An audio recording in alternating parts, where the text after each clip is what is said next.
Okay, students, now today I will teach you how to find out arithmetic mean in discrete series or continuous series. यो discrete series र continuous series को arithmetic mean निकाल्ने तरिका चाहिँ नि यसको एउटै हुनको कारणले यसलाई एउटै ग्रुपमा राखिरहेको छु मैले। डिस्क्रिट सिरिज निकाल्ने फर्मुला मिनको फर्मुला पनि सिग्मा एफएक्स बाइ एन हुन्छ र कन्टिन्युअस सिरिजलाई निकाल्नलाई पनि formula sigma FM by N हुनेछ। एक्चुअली जुन यो एक्स को रोल छ डिस्क्रिट सिरिजमा यो रोल चाहिँ नि हाम्रो स्मल एमले कन्टिन्युअस सिरिजमा गर्ने गर्छ। त्यसकारण फर्मुलाको नेचर उस्तै छ। त्यसकारण दुईटै क्वेशनलाई एकैचोटि मैले राखेर यसलाई बताइरहेको छु। एउटा एक्जाम्पल लिएर हेरौँ डिस्क्रिट सिरिजमा र कन्टिन्युअस सिरिजमा हामीले हिसाबलाई कसरी गर्न सकिन्छ भनेर। त मैले मानिहालौँ एउटा मैले एक्जाम्पल लिएँ, find arithmetic mean of the following data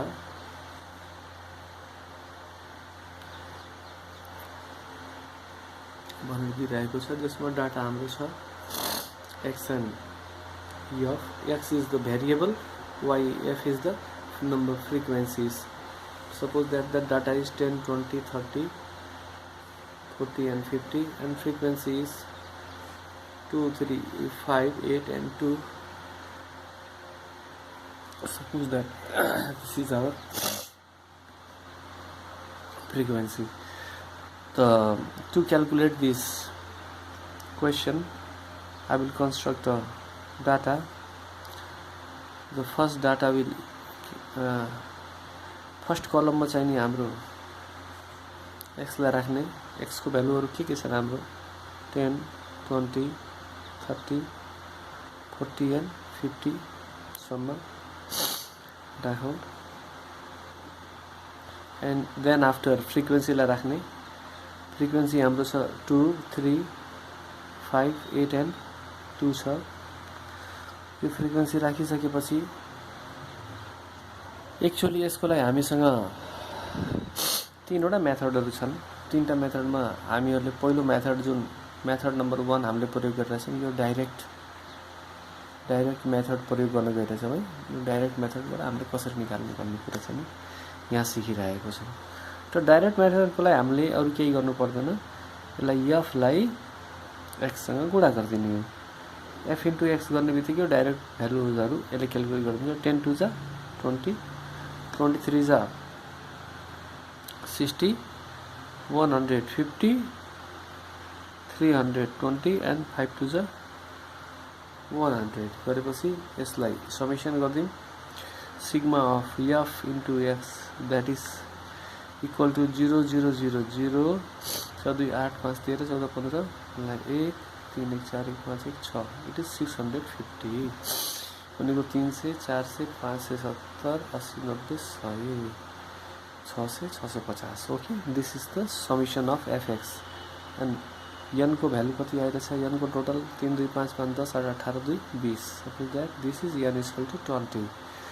Then if you have to calculate mean, the mean will use the formula sigma of fx by m and this will give us the value 650 upon n means 20.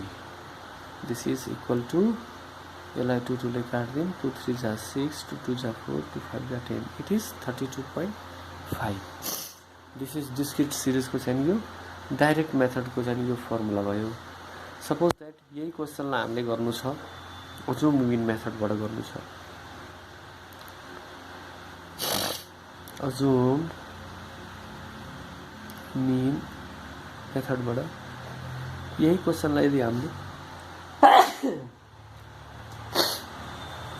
अजुम mean मेथडबाट गर्नु पर्यो भने formula हाम्रो mean को formula भइहाल्छ a + sigma fd / n को formula प्रयोग गर्ने, जहाँ where d is the difference between x and assumed mean in the case of discrete series, and in the case of continuous series it is x m minus this is m minus a. यसरी हुन्छ। त हामीले यही क्वेशनको लागि for the same question I will deal the question to find arithmetic mean by using assumed mean method. Assumed mean मेथडको मैले यहाँ प्रयोग गर्छु र हेरौँ यसको भ्यालुहरू कसरी क्याल्कुलेट गर्न सकिन्छ। त पहिलो कलममा मैले भेरिएबलहरूलाई नोट गरेँ 10, 20, 30, 40 and 50, and in the second column I will list frequencies, that is 2, 3, 5, 8 and 2, and the total number is equal to 20. and यसपछिको लगतै यतातिरको थर्ड कलममा हामीले अजुम्ड मिन गर्नुपर्छ। Assumed AM, AM means assumed mean.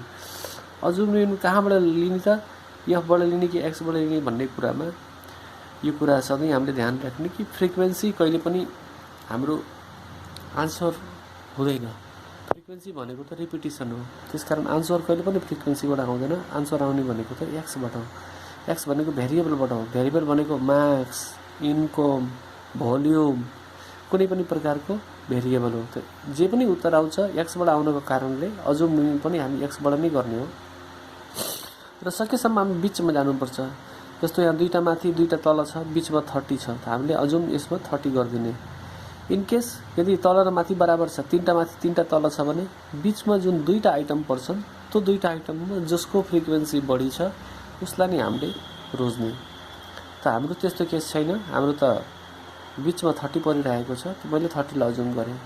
र अजुम गर्ने बित्तिकै त्यसपछिको हाम्रो काम हुन्छ हामी डिफरेन्स निकाल्छौँ। डिफरेन्स कसको निकाल्छौँ भन्दाखेरि दिस एक्सको डिफरेन्स हामीले यो अजुम मिनसँगको डिफरेन्स हामी निकाल्छौँ। अब हेरौँ डिफरेन्स कति आउँदो रहेछ। 10 to 30, 10 minus 30 is equal to minus 20, 20 minus 30 is equal to minus 10, 30 minus 30 equal to 0, 40 minus 30 equal to 10, and 50 minus 30 equal to 20। यो गर्ने बित्तिकै नेक्स्ट कलममा हामीले एफलाई डीसँग मल्टिप्लाई गरिदिन्छौँ। मल्टिप्लाई गरौँ, this is F, this is D, यसरी गरेर औँला राखेर मल्टिप्लाई गरौँ। औँला राखेर मल्टिप्लाई गर्दा 22 जा minus 40, 3 10 जा minus 30, 5 0 जा 0, 8 10 जा 80, and 2 20 जा 40। र यो आयो -70, -70 लाई यसबाट घटायो भने this sigma F D is equal to 50। यो क्याल्कुलेसन 50 आइरहेछ। अब यो गरे लगतै अब हामीले चाहिँ नि अजुम मिनको फर्मुला लगाएर मिन क्याल्कुलेट गर्न सकिन्छ। Now the formula of mean, that is equal to a plus sigma f into d upon n। अब यहाँबाट निकालेको मिनको भ्यालु र यताबाट निकालेको यो मिनको भ्यालु यो दुईटै चाहिँ जहिले पनि सेम आउनुपर्छ। फरक फरक आयो भने हाम्रो यो क्याल्कुलेसन गलत हो भन्ने बुझिन्छ। त अजुम मिन भनेको यो 30 भ्यालु भइहाल्छ। यो 30 यहाँ राखिदिने। एफडी भनेको यहाँबाट जोडेर निकालेको भ्यालु चाहिँ नि हो 50 हो। एन भनेको टोटल नम्बर भनेको 20 हो। दिस इज 30 प्लस अब 20 लाई 50 लाई डिभाइड गरे भने यो आउँछ 2.5। This will give us result 32.5। त हामीले यसमा हेरियो कि अजुम मिन मेथड प्रयोग गर्दा पनि यसको भ्यालु चाहिँ नि 32.5 आछ मिनको भ्यालु, र डाइरेक्ट मेथडलाई प्रयोग गर्दा पनि हाम्रो भ्यालु 32.5 नै आइरहेछ। अब यहाँ के हुन्छ भने मिन निकाल्नको लागि हामीसँग तीनटा मेथडहरू हुन्छन्। तीनवटा मेथडमा डाइरेक्ट मेथड, अजुम मिन मेथड, त्यसपछि स्टेप डिभिजन मेथड हुन्छ। इन केस स्टेप डिभिजन पनि हामीले यसमा एप्लाई गर्न सकिन्छ। स्टेप डिभिजन मेथडलाई हामीले कसरी एप्लाई गर्ने भन्ने कुरा चाहिँ मैले यहाँ देखाउँछु। थर्ड मेथडमा हामीले जाउँ, स्टेप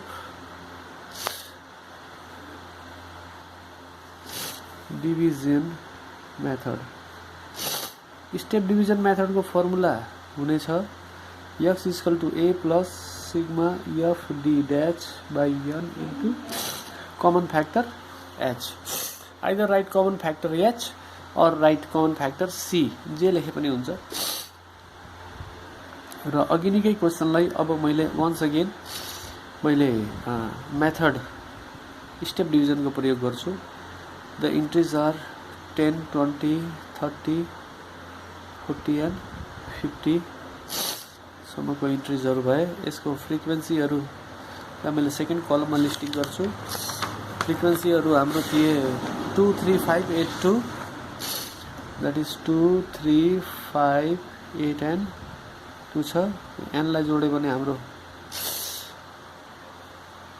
20 आउँछ। यति गरेपछि यसको प्रक्रिया पनि सेम अजुम मिन मेथडकै प्रक्रिया हो, यसमा कुनै नयाँ मेथड छैन। यसमा पनि हामीले एउटा कुनै नम्बरलाई अजुम गर्छौँ कि त्यो मिन हो भनेर। यस्तै यसको बिचमा भ्यालु आउँछ 30, हामीले 30 लाई मिन अजुम गर्छौँ। र सिमिलर प्रोसेस यहाँ पनि डिफरेन्स नै निकाल्ने हो। डिफरेन्स निकाल्दा 10 बाट 30 घटायो -20, 20 बाट 30 घटायो -10, 30 बाट 30 गयो 0, 40 बाट 30 गयो 10, 50 बाट 30 गयो 20। अब यो डिफरेन्स इक्वल टु हुन्छ x माइनस a। र डिफरेन्स एकचोटि निकालिसकेपछि स्टेप डिभिजन मेथडले के भन्छ भने यो d को जुन भ्यालुहरू आइरहेछ यसलाई कमन कुनै नम्बरले भाग गर्न सक्छ कि सक्दैन। त हामीले देख्छौँ कि सबै नम्बरहरूलाई 10 भन्ने नम्बरले सबैलाई भाग खान सक्छ।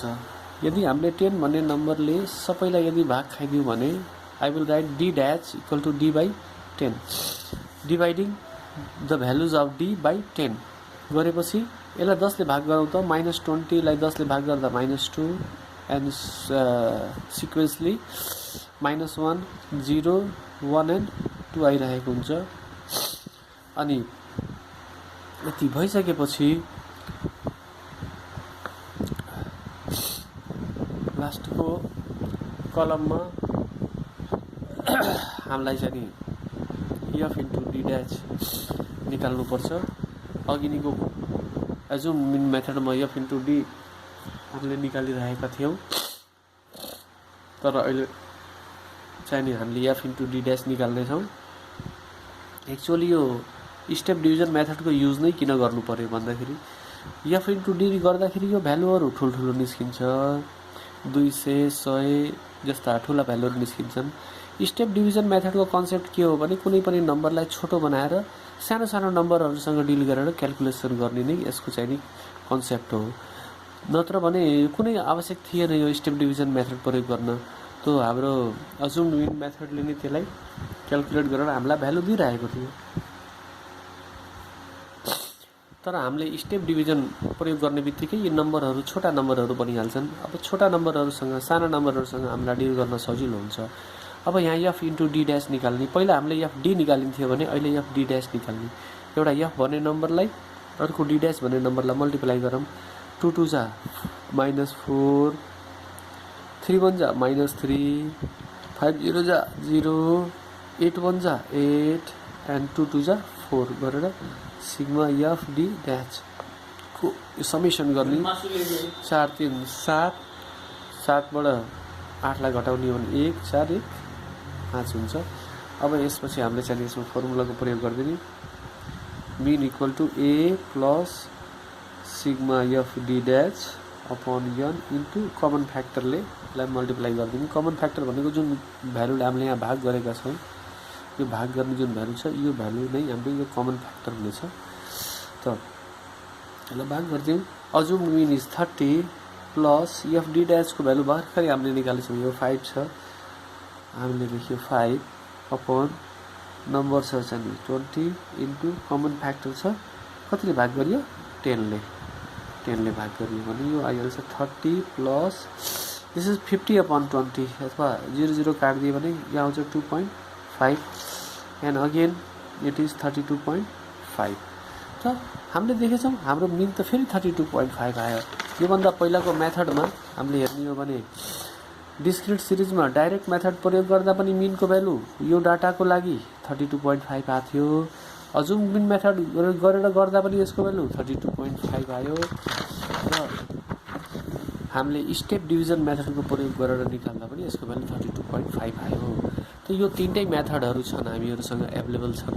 र तर यो तीनटै मेथडहरुमा हामीले कहिले कहिले स्टुडेन्टलाई कस्तो हुन्छ भने मल्टिपल मेथडहरु युज गर्दाखेरि उनीहरुको ब्रेनले राम्रोसँग थिर हुन नसक्ने, डिसिजन गर्न नसक्ने, यताको उता मिक्सअप भए जस्तो लाग्ने, कन्फर्मेसनको अभाव हुने जस्तो समस्याहरू देखा पर्छन्। त्यसकारण मैले के सजेस्ट गर्छु भने यदि एउटा मेथड चुज गर्नु छ भने हामी अजुम्ड मिन मेथड चुज गर्ने।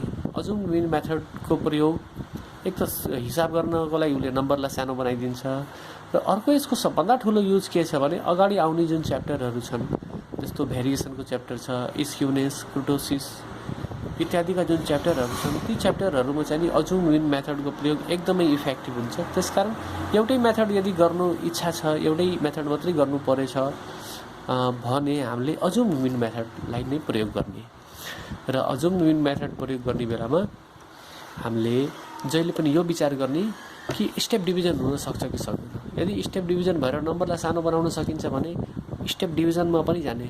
एक्चुअली अजुम्ड मिन मेथड र स्टेप डिभिजन मेथड यो अलग अलग मेथड होइन। जस्ट स्टेप डिभिजन मेथड भनेको अजुम्ड मिन मेथडको एक्सटेन्सन हो। अजुम्ड मिन मेथडलाई अलिकति एक्सटेन्सन गरिदिए भने त्यो स्टेप डिभिजनमा आउँछ र यो दुईटै मेथडको फाइनली काम भनेको के हो भने भोलुमिनस ठुल्ठुला डाटाहरूलाई छोटो बनाएर सजिलो तरिकाले हिसाब गर्न सक्नु नै यसको उद्देश्य हो। त आजको चाहिँ नि क्लास यही सिद्धिन्छ। हवस् त, धन्यवाद।